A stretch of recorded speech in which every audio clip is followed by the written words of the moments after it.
Hello everybody, it's Erin and this is everything I colored in November. Now you may know that I was on a road trip in November for the first 2 weeks of it. So it's actually either kind of amazing that I got anything done or it's par for the course because what else was I going to do? I'm not really sure which one is which. But I got 6 things done. I think it was 6. I can't count. 1, 2, 3, 4, 5, 6. Yeah, okay, so 6. I got 6 things done in November. And the first one I just kind of put them in a random order, so this isn't the order I finished them in, but it's fine. The first one is from Rita Berman's new book. I was gifted this book by my friend Pitty, and so I colored this one. I kind of stuck with autumn colors as much as I could. I wanted to get as much autumn as I could in November since I do 2 months of Halloween. So we did this one on a stream. I don't think I made anything shiny, so I don't know why I'm like showing you that it shines because of pencils, but you know, I'm weird, so it works. So yeah, this is the Scandinavian part, but I didn't really want to do snow yet. I was still in autumn, so autumn. And then continuing on with this one's Autumn Scenes, Autumn Charm maybe, by Teresa Goodridge. I did this one in Copic marker, and you can see kind of where I got bored because I was really just done with doing the stones and stuff of this house, but the rest of it I think it came out okay. I mean, you can see from the pictures it's a little bit more detailed when you scan it, but I think it came out okay. It looks decent, and I didn't reprint it, so this is the book paper. And see, for me, when I see these front doors things, I always figure that this is a front door of a larger house, so I didn't do sky in the background like I've seen some people do. It just doesn't really make sense to my brain. I figure it's a larger house, so I did platboard on the back, and then I did like a big old pile of colored ivy because like I said, I played up as much of the autumn colors as I possibly could, so there's a lot of that. Keeping out the same markers, I basically colored 2 pages at once because it was easier that way, I guess. This picture is from Peaceful Village of Dreams by Forest Diver, and I've had this printed out for at least 3 years.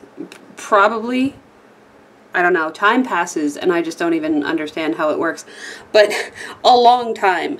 And I finally was just like, you know what, you're going to color it this year. I don't care what you have to do. So yeah, I ended up coloring 2 pages at once just so I could work this in. But yeah, it finally got done, so I'm happy with it.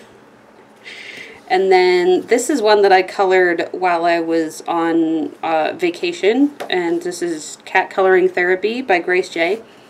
And I colored this one. This one had already been done, so I colored this one.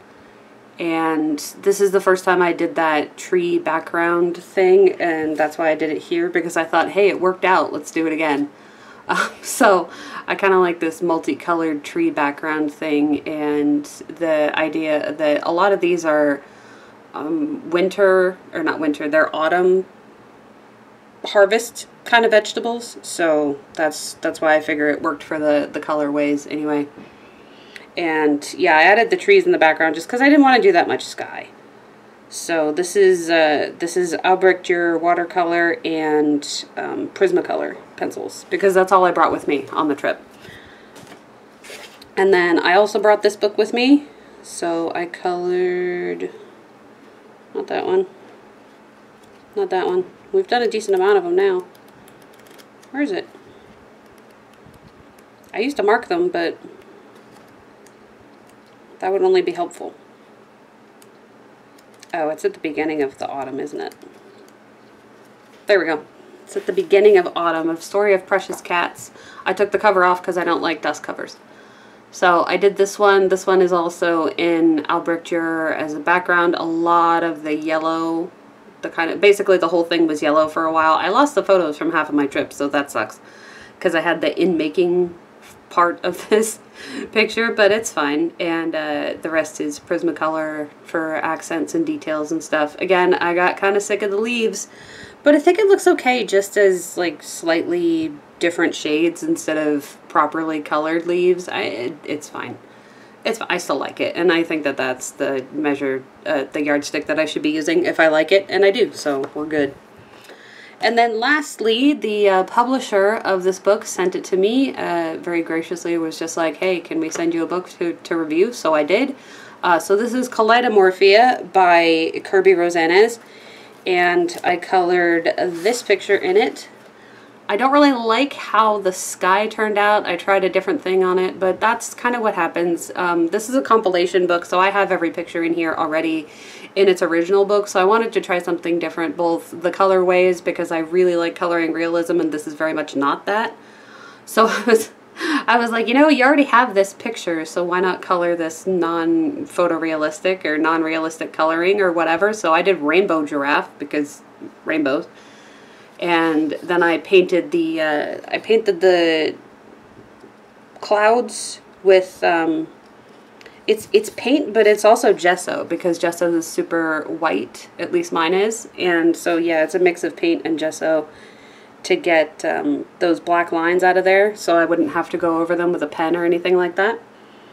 And just some very light Prismacolor after I put the color in there. But yeah, I put ink in the sky in the background, and it just didn't really work as much as I wanted it to, because I couldn't blend it very well without running into the rest of the floating island things there. But it was okay. So yeah, again, thank you to Plume Books for sending that to me, because that's pretty cool to have that as a publisher gift. And yeah, so that's the 6 things that I colored. Thank you so much for watching. Give us a thumbs up if you liked it, a thumbs down if you didn't, and I will see you in the next one. Goodbye, everybody.